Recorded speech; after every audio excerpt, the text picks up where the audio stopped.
You would not be able to drive an F1 car. Probably. Let's be honest, I can't be the only one that's watched this race and thought to myself, I could do that. It doesn't look that hard. Just hop in the car, floor it, and you're winning, right? Well, turns out that's not exactly true. It does actually take some skill. Some very bizarre skills. Like, you need a super girthy neck, but more on that later. Let's see what it takes to drive one of these creatures, and then let me know in the comments if you still think you'd be able to do it. We'll start with one of the scariest features of a Formula 1 race car. These cars are unbelievably dangerous to drive slow. Put it this way, it would be easier to drive a Hellcat on a skating rink than to drive an F1 car slowly. Let me explain. This is because those thick, succulent tires on the back of an F1 car require a ton of heat to provide any reasonable grip around a corner. Now, this brings up an interesting issue because it means driving too slow will make the car spin out, and driving too fast will send you into a wall, which is also kind of a problem. But that's not all. The brakes also need a ton of heat to stop the car, and that's a scary thought right there. Think about it. Your brakes won't work if you're not going fast enough. So drivers need to find a perfect balance of speed while not damaging themselves or the car in the process. Now, if you still think you'd be able to drive one of these, let's just discuss the comfortability real quick. I think there's a reason Rolls-Royce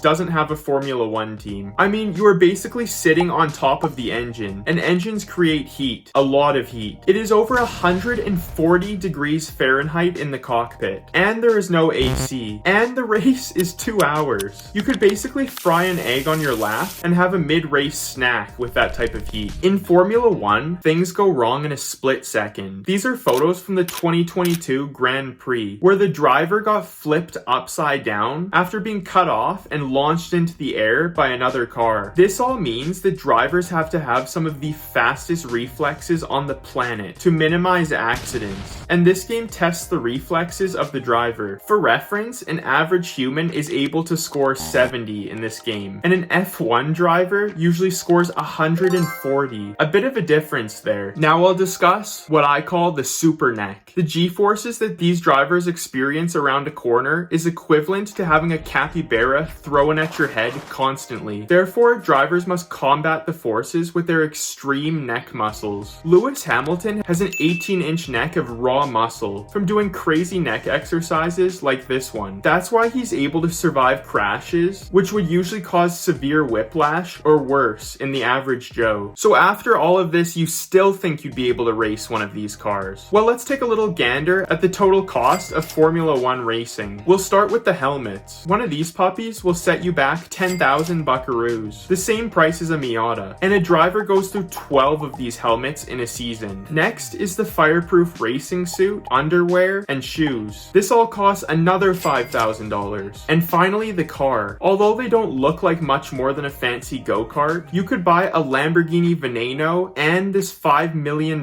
mansion for less than a brand new F1 car. That's right, a 2025 Formula 1 car will cost you over $20 million.